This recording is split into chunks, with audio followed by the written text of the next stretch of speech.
I would encourage anybody listening, if you have that little thing in your gut saying, I've always wanted to write a book. I've always wanted to share this story. I've always wanted to help people this way. Just do it.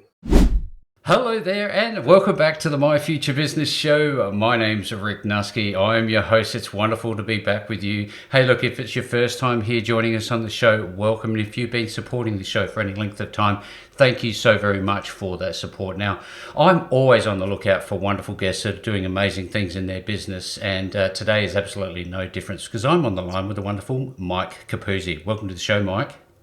Hey, Rick, thank you very much. And I'm looking forward to the opportunity of speaking with you. Yes, absolute pleasure to have you here. Now, you and I, we're going to be talking, actually, you're a world-renowned marketing strategist and Amazon #1 bestseller, and you and I are going to be talking about little books called Shooks and how business owners, entrepreneurs, and CEOs can use these bite-sized books to leverage the power of being a short, helpful book author inside their businesses. Now, there is certainly, as always, a lot to unpack about this particular topic, and you and I were just speaking briefly prior to the call and how I'd come across your business or businesses somewhere along the line. So we're going to sort of unpack all of that. But tell me, where are you calling in from today? I am calling in from Pennsylvania in the United States. So it's evening. It's getting near evening time here. So, of course, yes. Very early morning here, I have to say. Now, tell me, what do you love about the place? Well, having grown up here, I love the fact that there's family here. There's a lot of history. I mean, this is the birthplace of America, Philadelphia. I live outside Philadelphia, so Yes. There's a lot of history, which is very cool. Yep. But my wife and I have a yearning to get out into the big mountains of the West and retire out there. So we'll see if that happens. Oh, I love that. It sounds to me that you like getting out and about and doing things with your life. What do you enjoy doing? Do you have any hobbies or sports you enjoy? Yeah, I mean, and they ebb and flow, right? Like our two daughters, we've got two daughters that are just getting ready to graduate college in a couple months. So, for the last 15 years, it seemed like all our hobbies revolved around them. Yes, Not sir. necessarily true, but it felt like that. As a matter of fact, I was just looking at some old pictures on my computer right before we went live. And I was like, oh, I was getting sentimental. But I love being outdoors, doing outdoor stuff, whether it's anything from, walking, hiking, to hunting, to just, being out there and enjoying nature. So that's probably my biggest hobby. I love to read. Yes, of course. Yeah, love to read. I've been an avid reader since I was a little kid. Nothing too crazy, Rick. Nothing too crazy at all, that's for sure and certain. Now, I wonder, you just got me thinking, time does fly with kids, doesn't it? You're so busy one stage, and next thing you know, you're at their graduation. I wonder, I always think about, what happens if I lose all my images on my computer? Do you ever have those fears? Yeah, well, I've got backup of backup, so I think we're pretty good. Absolutely loving it. So tell me, do you enjoy a movie now and again? Moving, like in movies. Oh, movies. I'm sorry. No, that's all right. Yeah, I do. I'm not a hardcore. Like I rarely go to like a movie theater to go see movies. So I'm not that into them. But yeah, I enjoy my movies. Yeah, sure. yeah, absolutely. Now tell me, given that your kids are growing up over the years, what's the one thing that you think you've taught them that others might learn from? That's a great question. I love that question. As a matter of fact, I've been some insider baseball here. So they just left this past weekend to go back up to school, move in. My wife and I are going up in a couple of days just to bring some other stuff up, have dinner with them. Yep. And I realized, Rick, I don't know if you have kids or how old. I do. I have two. I've always written a letter to them at the beginning of the semester, and I would hide it in their suitcase or hide it somewhere. And that's what I was looking on my computer. I realized I did not give them a letter this year as they were going up. So I have to craft this letter. Uh-huh. And I was reading through them just literally 10 minutes ago. And there was one of the mantras I tried to instill in them. And I read it in a letter from probably 10 years ago to one of my daughters. It was something I said to them all the time when they were leaving for school or going out with free friends. I don't know if I came up with it, but I like to think I did. I always said, be respected, be respectful.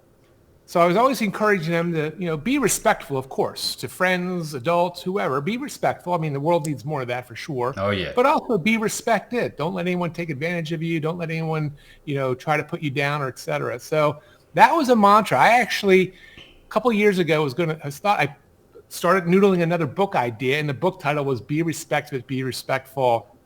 never hasn't seen the light of day yet. I'm sure it will. You've certainly got some wonderful titles in your library, as it were. Are you a pet owner? Do you love pets at all? Yeah, yeah, yeah. Dog owner. Yeah, she's not here Beautiful. with me now, but as soon as we're done, we're going to take her on a walk. Oh, beautiful. What sort of dog is it?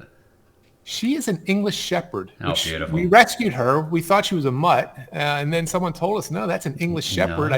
I never heard of that breed. It's a real breed here in America, and she's an awesome dog. You know, I love this sort of this phase of the call because we tap into people's lives beyond the businesses that they run, and I find some commonalities in the world. Now, I know that you've had a lot of different experiences, but with all the people that you've worked throughout your years, Mike, tell us: are there any commonalities that you see in people that are good? Yeah, that's Let's just took that little. clarify. Yes, yes. Yeah, there's a lot, Rick. I would say one, the folks that I really, really enjoy working with are those folks that are avid students of business, marketing. Just they're always looking for constant improvement, and they're not afraid to learn. They don't have those blinders on. They're yearning to learn and do better things, serve people better, whatever it might be. So I think that's one characteristic. And I think another one would be, you know, once you start getting into a deeper relationship with people, I am still dumbfounded just how, and it amazes me in all these years, just how smart a lot of people are. Oh, yeah, Like there's real, super they smart. really have profound thoughts and deep thoughts. And oftentimes just how helpful people are. They just want to do something without asking for anything in return. And whenever that happens, I always sort of it just makes me feel good. Yeah, that's wonderful feedback. We certainly need to bring those people to the fore, and I'm hoping that many of the books that they're creating through your services and enable them to do that. Now, you touched on learning, and it always gets me to thinking about in those formative years as you were growing up. Did you have anybody that you looked up to that really inspired you to take a certain path? Yeah, my one grandmother, and I've shared this story either on other podcasts. I think I even in some of my books. My mom's mom. So my mom's parents lived about 2.5 hours away, and we'd have to journey up to upstate Pennsylvania to visit them. So we would go for a couple nights, a week, or whatever it might be. I used to spend summers. My grandfather, her husband, was a pharmacist. He was an independent pharmacist, so he had a little pharmacy. Oh, yeah. And she worked in the pharmacy as a bookkeeper and an assistant. But I can remember Rick being probably 4 or 5 years old and going up there. And it was always a wonderful journey. I always just looked forward to it. And she had a big library. And she was the one that really got me into reading. She would encourage me to read. She always had books. She was always giving me books. And, this was back in the 60s and 70s. 1960s, 1970s, when I was a little kid. And then when I was in college in the 1980s, I traveled and went to school my first year in Texas. And my grandmother was still alive, and she would write me every week. I still have all these letters in my office, beautiful. a hand's throw from here, Yeah. where she wrote me every week, Rick, and just encouraged me. And so, yeah, I feel like I owe a lot to her. I miss her. She's gone now. Oh, yeah. Oh, look, that's wonderful. And I really appreciate this because it, brings that, I guess, that human side once again to the call. Now, I don't know about you, but I'm a bit of an early riser. Do you like to get up in the morning and early in the morning? And what's the daily routine look like for you? Yeah, I'd like to tell you I get up, get out of bed, and go right and start working out or go on a walk or something. I'd like to tell you I do it that way. Sometimes I do. But honestly, and I've had people try to encourage me, like, getting up and getting outside and walking or whatever right away is great. And I think it is. But I find my creative window is strongest in the morning. Right. So I find myself getting to my desk fairly early on without much ado, because that's when I feel like I'm in that mode. So I do a lot of writing, I do a lot of creative thinking, a lot of stuff that requires thought, whether it's my own business or client's business. And I find for me personally, the morning is when I'm like juiced up. So that is my that is my sort of schedule, is to get to the The my core of it. office. You Yeah, seem to have a fairly busy mind. Do you struggle turning it off, and how important is it for yeah, you to get away from the business occasionally and have a relaxation? yeah, yeah. It is. It's interesting you say that. Yeah, I would say I have a creative mind, or a busy A busy mind. mind. Yep. Yep. Yeah, I'm always thinking. It probably drives my wife nuts. Like we'll go out on, we walk every day. We've been doing this for several years now. Really lost weight, got healthy, and she just wants to go on a peaceful walk. And I'm sitting here coming up with ideas and talking about things. But I'm also very good. I'm basically an introvert, so I enjoy alone time. I can turn off fairly easy. Typically, I'm outside doing something, sitting, reading, just having a beer, whatever it might be, just quiet Yeah. time. Yeah. And I'm very good about that. I've always been very comfortable being alone or with my dog, and just relaxing. And I find oftentimes, Rick, that is another very creative time for me. Do you wake up of an evening, some weird hours of a night, and have a paper and pen and paper next to your side bed? Yeah, Do you have that? yeah, I Tell me do. I'm not alone. No, it's not good. I have it. I don't know if I have any next to Yeah. me right now, but I have these little pads I got made up for clients. I would give them to clients, and I have a couple in a drawer next to my bed. Um, Uh, yes, it happens. thank God it's not too often, but yes. Yeah, sleep's certainly important. Now tell me a little bit. We've got a lot of business owners and startup entrepreneurs and authors on the show. They love the My Future Business show for the reasons we get to speak to wonderful people like yourself. I'm wondering, can you share what your first experience as an entrepreneur was like? For example, mine was washing cars. Mm-hmm. Yeah, I can. Interestingly enough, I was just interviewed yesterday on another podcast, also from the Asia Pacific area. Mm-hmm. And he asked a question which prompted what I'm going to share with you. It was a different question, but uh, so my parents got divorced when I was going into ninth grade. So I was about 13 years old. Now, the good news is they're actually still friends. So it wasn't a nasty divorce. It just, they were better It just off happened. separate than together, right? Yep. So I went to live with my mom. I lived with my mom, and I was, 13, I suppose, 12, 13 years old. And we moved into a house that had about an acre of land. So it needed to be cut by a tractor. I went out, I bought a tractor, a little used tractor, and I would cut the grass for her.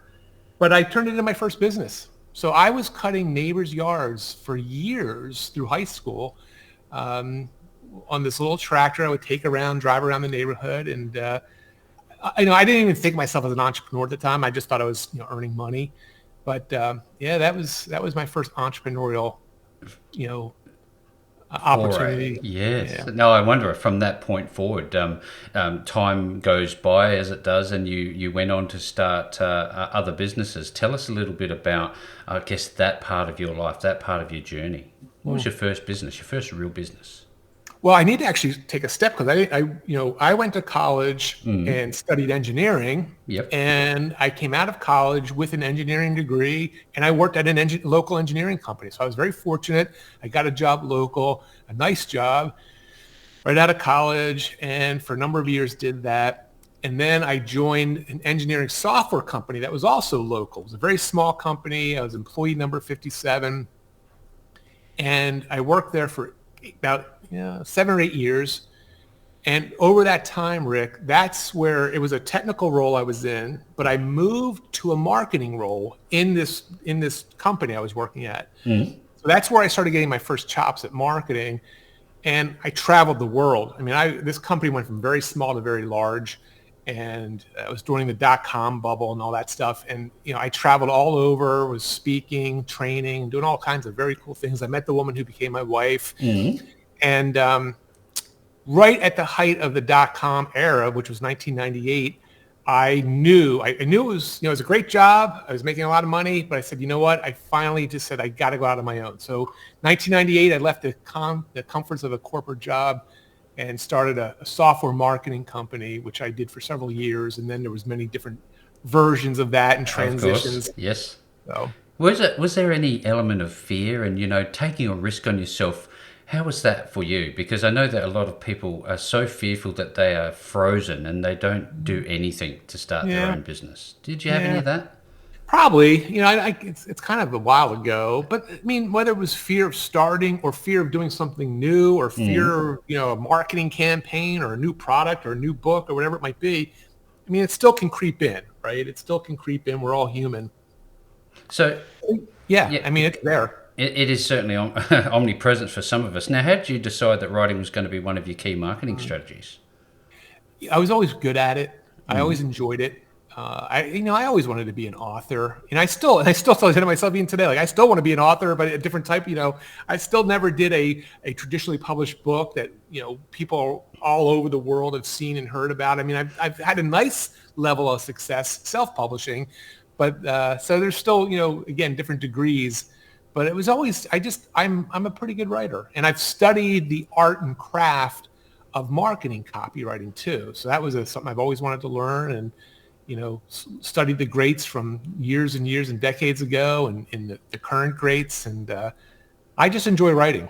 I came across your businesses and I purchased some of your products, and I was very impressed with I guess, particularly the Shook book approach. And I'd love for you, if you could tell us a little bit about what that is all about.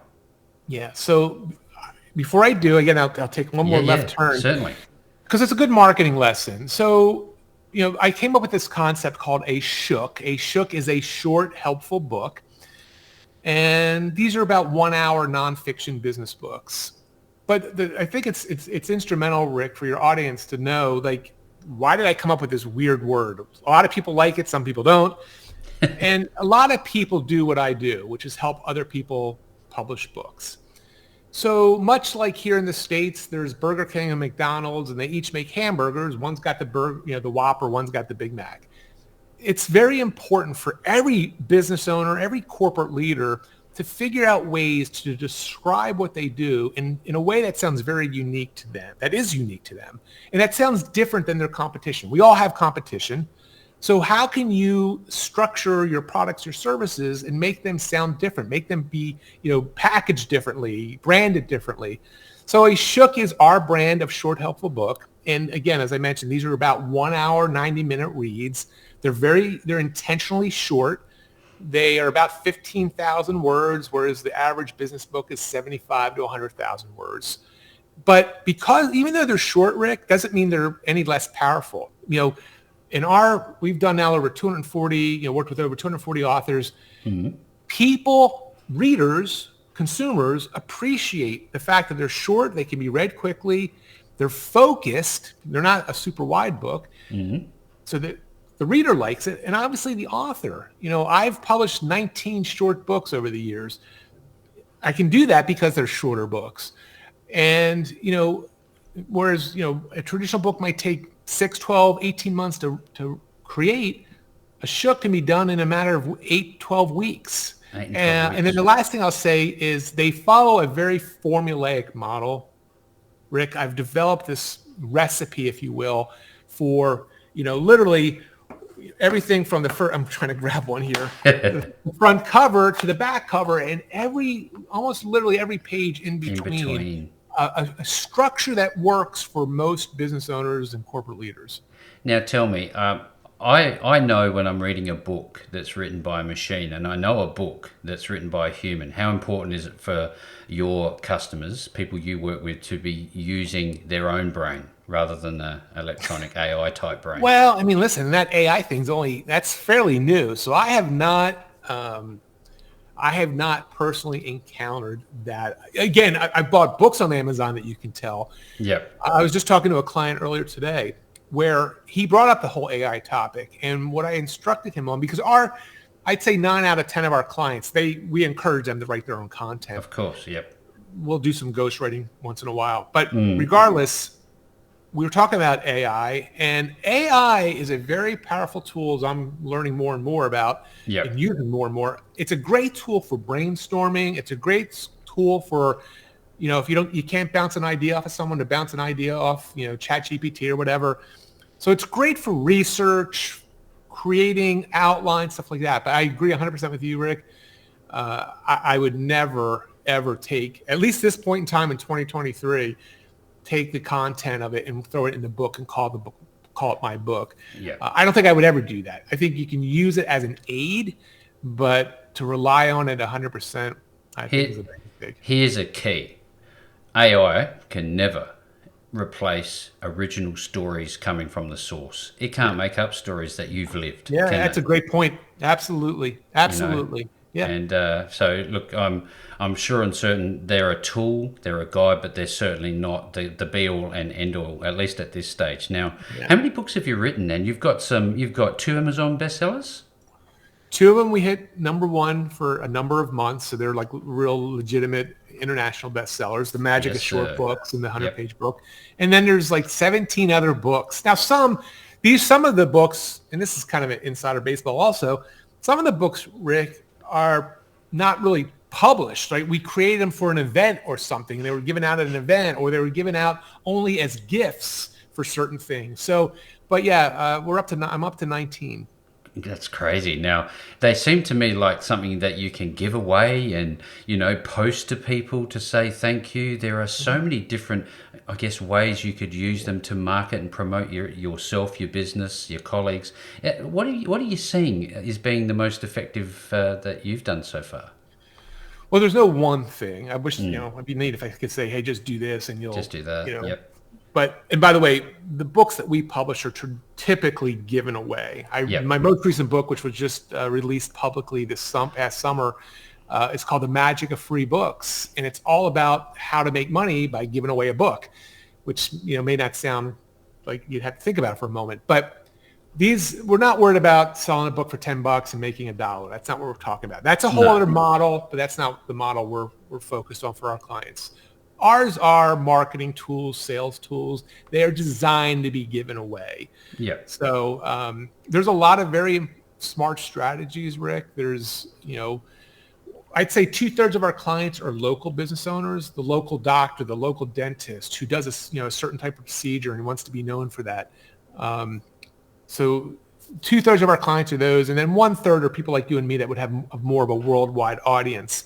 So for the local business owner, a really, really, really smart strategy, which a lot of our clients use, is they'll either display multiple copies of their book in a strategic partner's places of business. Ah. So we had a dentist who had a very interesting way of treating teeth. It was a very natural way of treating teeth. And he put his copies of his book with a little sign. I have it over here, free book, take one. And he worked with local gyms, local yoga studios, local natural food stores, places where people who are really in tune with their health would hang out and see this free book and take it. And, Voila. people turned into patients. So that local strategic partner strategy is very powerful. And then obviously online, there's all online. kinds of things you can do. Lead magnets and all that sort of wonderful direct response marketing type stuff that you know a very great deal about. Now, I'm wondering, when somebody comes to you, how do you meet them where they are in their business? Because they may not be writers, they may have a writer's block. They go, well, hey, I've got no idea about how to do this. How do you onboard them? How do you help them get started? Ours, yeah. So I told you I had this engineering brain, right? So we have a very formulaic. It's been very successful. Yeah. It's very simple. I mean, if you know anything about me, I have one of my factors of my reputation is that I can make complex things simple. So I've always been very good at that. So it's a step-by-step approach, Rick.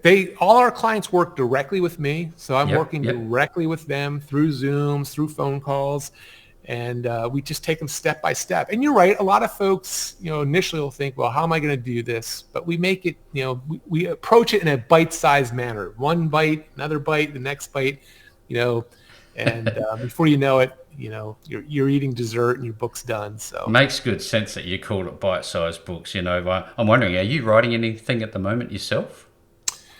I could show you on my computer here. I have a working document of, I think, probably 4 different book ideas right now. You get bit by the bug, and then, yes, the answer is yes. Too early to say what, but I do have a couple ideas that I'm working on for the next book. I'm just wondering, is there an optimum dimension for a physical book of this nature? Well, we all our shooks are a very specific dimension. So most here in the States, and I don't know what it translates to like in Australia and Europe, but the traditional business book sizes are 6 by 9, 6 inches by 9 inches, 5.5 by 8.5, or maybe 5 by 8. That's your traditional go into a bookstore, get something from Amazon. So again, when I was formulating the shook, recipe, if you will, Recipe. Yep. I wanted to come up with something different. So they call it the trim size. The size of a book is called the trim size. The trim size of a shook is 5 inches, like 5.06 by 7.81. So it's a little smaller. So it's, matter of fact, one of my good buddies, where is it? Oh, it's somewhere right here. Oh, here it is. He just sent me this today. So a friend of mine, he's a business colleague. He was a longtime client. We've co-authored a book. He just sent me his brand new book. It's called The Space for Leadership. Excellent. But you can see, I don't know if people are going to see this, but the size difference is there's a standard business book and here's a shook. And it's just, it's a little bit different size, and that causes a bit of a pattern interrupt, and it just makes people, it feels good. It's a good carry-on size if you're traveling. Absolutely, yeah. Mm-hmm. We've got laptops and we can just slide it into there now. And that was done very intentionally, very intentional. So this comes back to the formula that you talked about earlier, and I actually read it on your website, which I'd love for you to talk to us about in a moment. Now, once, we talked about storytelling a little earlier, and I find it very interesting to learn about people's stories. Do you have a component in your formula that allows for the telling of stories? Interesting question. So yes and no. There's nothing, and now you got me thinking. There's, again, in our recipe for a shook, we literally break it out chapter by chapter what to put. Now, we encourage stories in the introduction, in the who should read this book, in the main matter, in the next step sections. We encourage it, but it's interesting you say that because and I could see that. I mean, that's the nice thing about doing what we do. It evolves. As I see things that work, we add them. Things that don't work, we take out. But there's no reason why there would not be more of an intentional story section to a shook. But other than weaving it in. If the shoe fits, they say? Yeah. Now, look, Mike, I can see on your website you've got literally hundreds of satisfied, ecstatic even customers, people, business owners, entrepreneurs that you've worked with. You touched on it earlier. You've talked about dentists and doctors. Can this be applied to anyone? Can anybody benefit from having a shook? Well, again, we only work with business owners, entrepreneurs, corporate leaders, right? So we're writing nonfiction, business-oriented stuff. However, my daughter, when she was going into her senior year of high school, published a short, helpful book on dog rescues, right? And she used it to raise a lot of money for dog rescues, but also it turned out it was very advantageous for her as she was applying to colleges. So the answer is, I do believe, Rick, I would love to have a challenge where I could just help any obscure, niche person, whatever, like even a pizza shop owner. I wanted to work on a shook for a pizza shop owner, but it works best for people who either have a complicated product or service that needs some description, or they have a high ticket offering. So there's certain niches that are definitely can benefit quicker and faster. But I think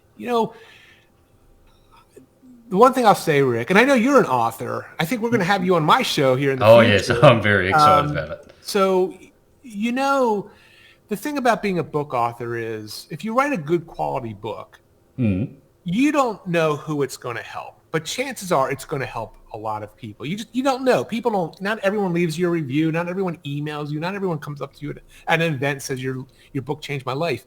But if it's a good quality book that fixes a specific, solves a problem or helps with something, it's going to have an impact that you'll never know about. And the sad thing is, a lot of people won't have that impact because they're too afraid. They just don't do it.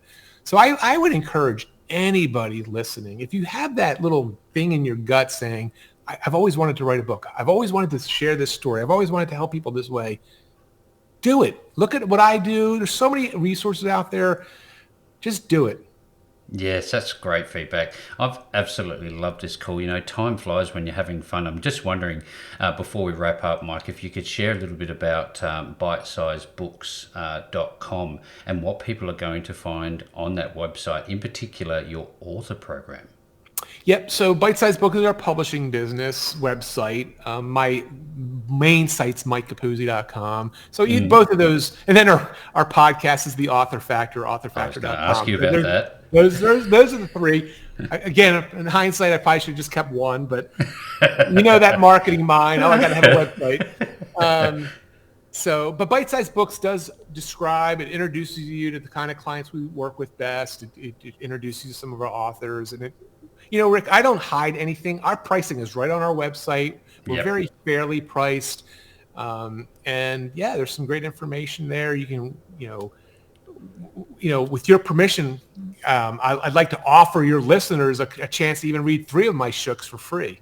Oh, that would be amazing. Absolutely. Well, look, if there is any business owners, book authors, entrepreneurs, startups, whatever you are, if you're in this realm, let's say, and you're interested in learning more, certainly below this post, you're going to find some more information that will link you back to Mike and all of his wonderful work. And you can learn more from Bite Size Book, mikecapuzzi.com. Again, those links will be available to you. And Mike, with all that being said, I've absolutely loved this call. Thank you so very much for joining me on the show today. Rick, I appreciate the opportunity.